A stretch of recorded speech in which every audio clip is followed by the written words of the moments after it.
Assalamu alaikum wa rahmatullahi ta'ala wa barakatuhu.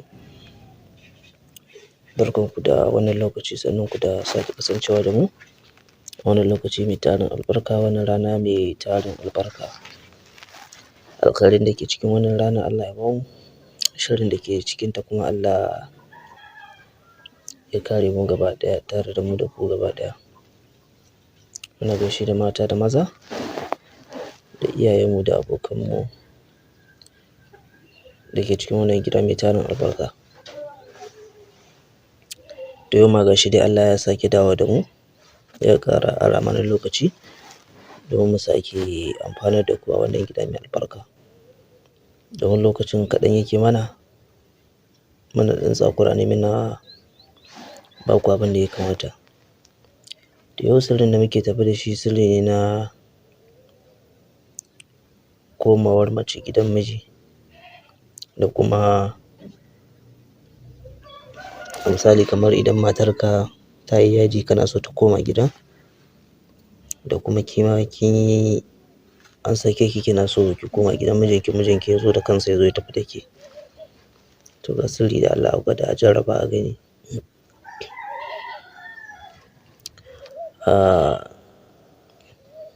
Za a samu takarda,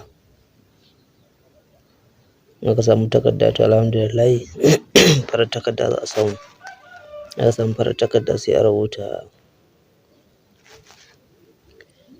inna Allaha ala kulli shay'in qadir, amma da maɗaciyar kaza. Maɗaciyar kaza ita za a samu, ita ce tawada. Sai a rubuta inna Allaha ala kulli shay'in qadir a jikin takardar gabar, yamma, kudu, arewa. Zai yi kamar magi kenan. To shi kenan tsakiya sai ki sa sunan mijin naki a ƙasa. To shi kenan. Sai a yi ƴar ƙanƙanuwar laya. In aka yi ƴar ƙanƙanuwar laya shi kenan sai a je a samu, sai a samu wajen da ake abinci, ƙarshen wajen murhu. Kafin a je a tona ramin nan, da zarar an yi layin nan sai a yi alwala. In aka yi alwala sai a zauna a yi nafila raka'a biyu, Fatiha, alam nashrah, Fatiha, iza ja'a.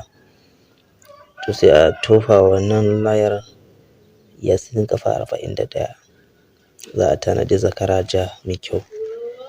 Shi kenan sai a je a tona wajen da ake abinci, wajen da baya rabuwa da wuta, sai a tona, sai a yi niyya irin abin da ake so.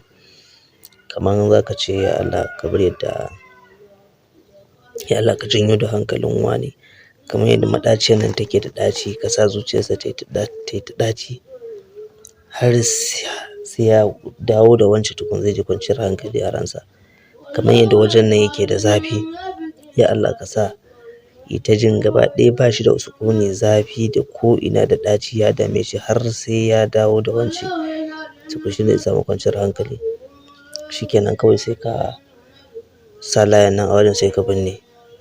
Sai ka dawo gida sai kuma ka kama wannan zakara sai a yanka. Shi ma a yi niyyar da aka yi ɗin nan a wajen da za a binne shi ma haka za a yi.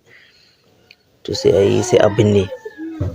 Shi kenan kuma sai a dawo gida sai a yi wuridin inna Allaha ala kulli shay'in qadir 1111 ko 3313, ya danganta da yanayin yadda ƙarfin yadda ake so abin ya kasance.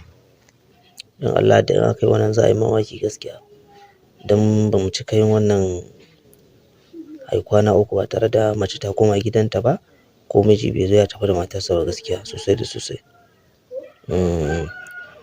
To domin ƙarin bayani ko kuma shawarwari a gare mu, ga lambata ta musamman wanda ana iya tuntuɓa ta da ita, ko ka mana magana ta WhatsApp, in Allah ya yarda za mu ji kokenka kuma za mu amsa maka tambayar ka, kuma wani aiki da sauransu.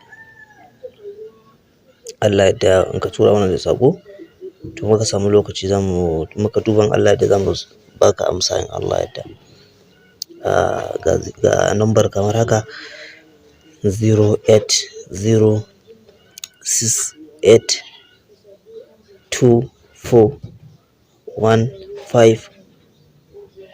08068241533. 08068241533, 0806824 kenan. To wannan ita ce namba ta WhatsApp in Allah yadda, ko ta kira yadda aka tuntuɓe mu in Allah yadda za mu amsa dukkan wasu al'amura. Muna godiya sosai, Allah ya saka da alkhairi. Assalamu alaikum wa rahmatullahi ta'ala wa barakatuh.